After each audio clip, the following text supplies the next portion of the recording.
is Machukanyarieko TV Talk Show, where we analyze politics and governance issues. We focus on national, local, and international news. We examine the political way of our people, social and economic. Nyarieko TV Talk Show, the house of ideas. Good afternoon, ladies and gentlemen.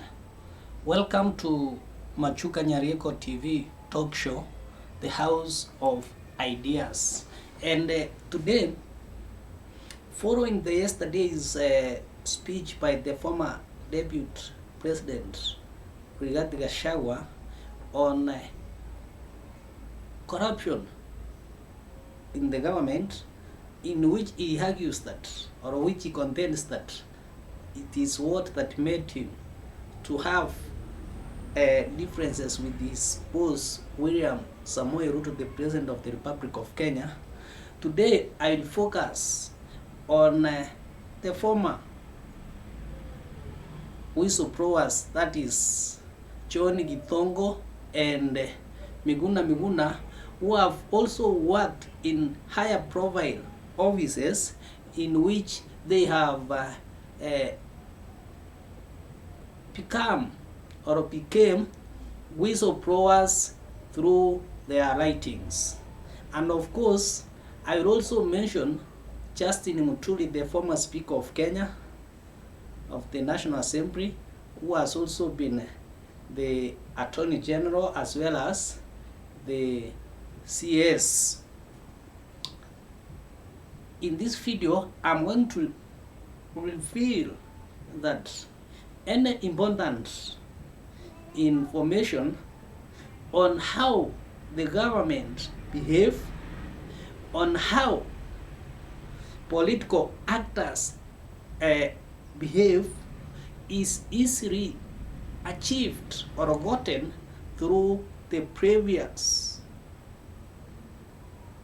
individuals who have worked in those institutions, either through writing or through spoken words.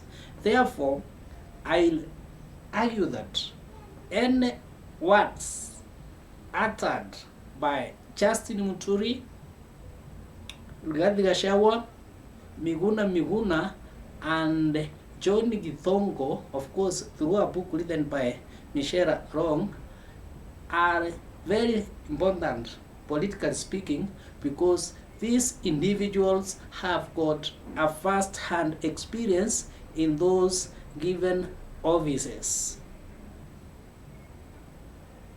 But before we proceed, if you are watching this channel for the first time,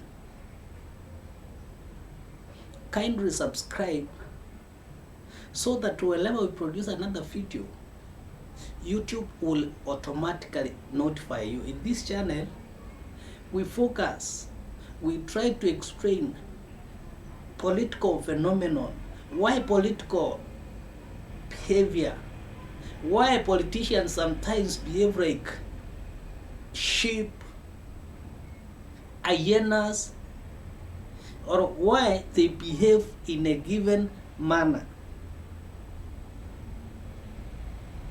And to our resident subscribers, thank you for your continued heavy support. I hope you are benefiting. I'm also benefiting from your just support, from your likes, from your subscriptions, from your sharing, from your comments. That is the much I need from you. I need to learn from you through your comments. I need your support through likes. And just back to our discussion. Our country, Kenya, of course, is a very beautiful one, endowed with natural resources, a wealth of young people, many other natural resources. But it has continued to be one of the poorest countries, a country that is not able to provide employment for these youthful young people. And this has made the current regime to face a backlash from several quarters of the Republic of Kenya.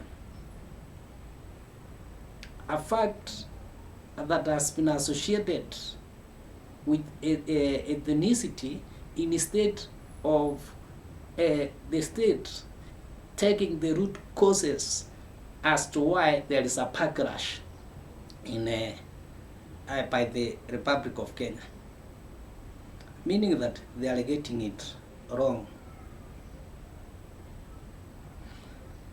My topic today is based on truthful men, those people, those heroes who have taken their time to speak the truth in areas where they have worked.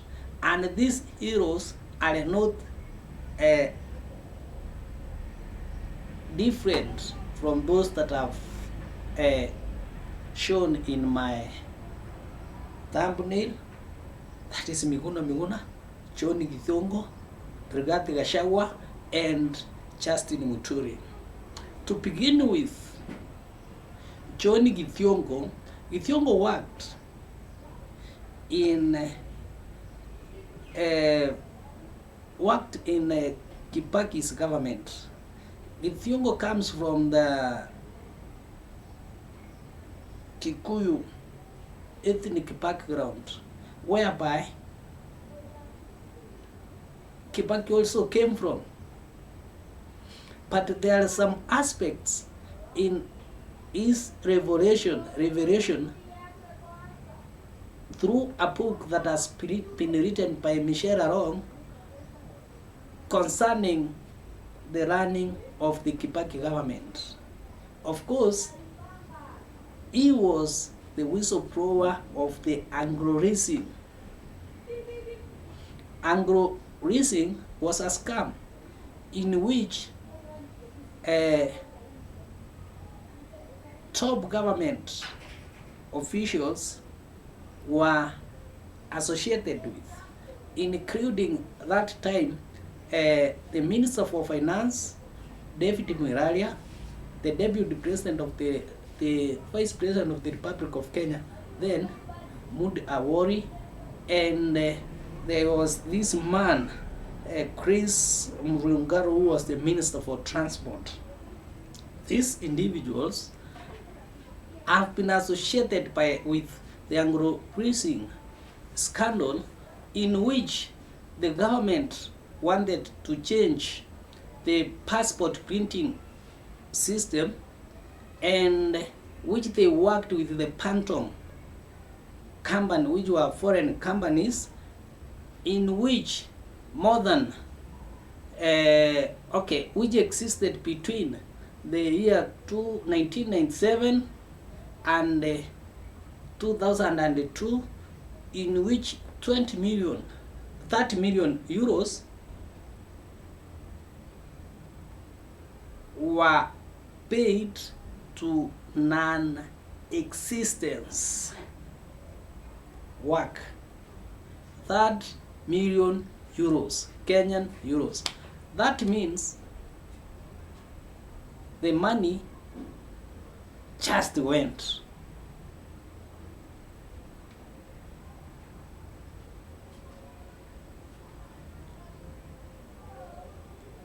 When Githongo writes or blew the whistle,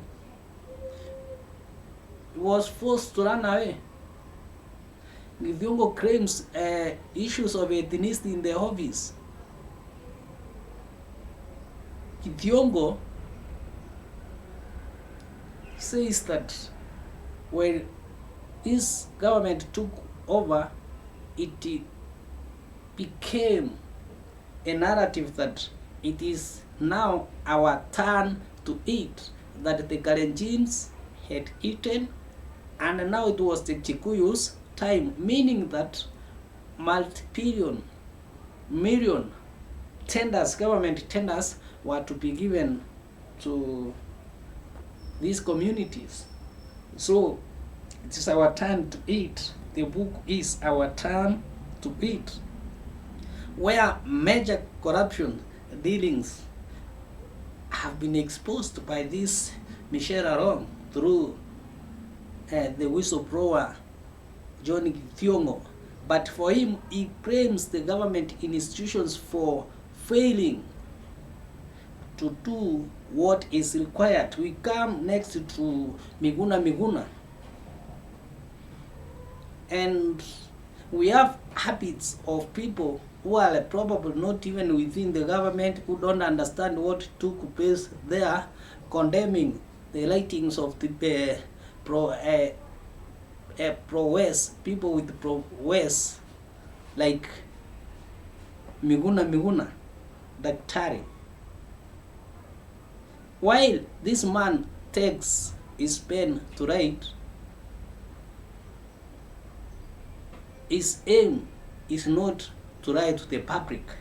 He exposes the extravagance in the government, whereby you will find a government CS wearing a shirt worth 200,000, despite the fact that the shirt may not be directly associated with corruption, but this shows the extravagance in the government institutions.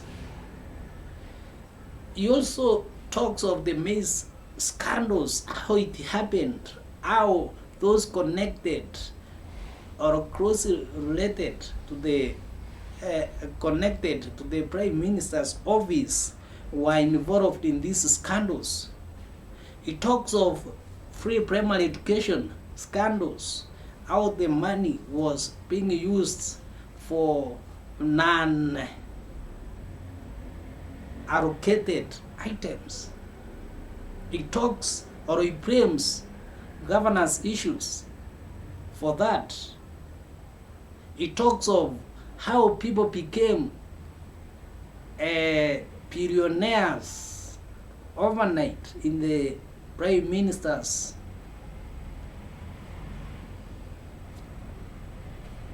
office. So, why am I talking of these individuals? I want to debunk the fact that when you see someone has taken time to write his book, like Miguna, John Githongo, and now we are expecting Justin Mutruri to write on how his life in the civil service has taken place. Know that they are not just writing through imaginations, they are giving a first-hand account of what they saw. So their words should be taken seriously.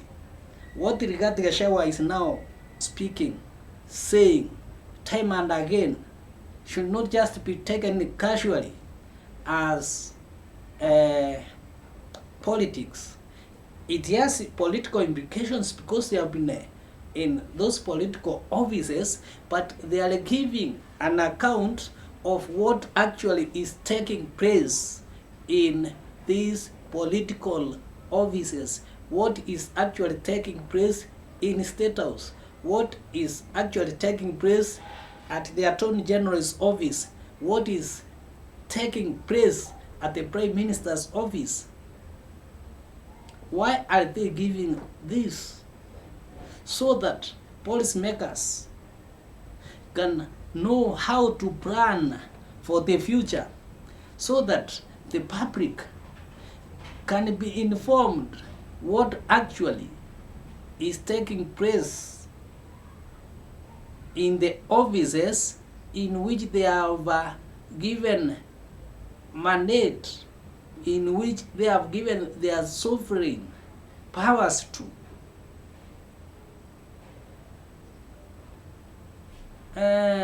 My appeal is that whenever we find such a pregnant information, we don't have to despise the individuals. Instead, some can go and do deeper investigation. Of course, they may not get the answers because some of these individuals who are speaking from the point of the table, from what they have been doing or what has been done at the midst of the lanes of powers, whereby most of us cannot reach. We only get information through first-hand information. So the Gachagua's information, the Justin Mutruri's information, in other words, is very true. That's what is transpiring. Probably that's why there is no progress taking place in the Republic of Kenya. Machukanyarieko TV talk show, the House of Ideas. Kindly continue subscribing, liking our videos, and giving your opinions on our comment sections, as well as sharing. But most importantly, subscribe.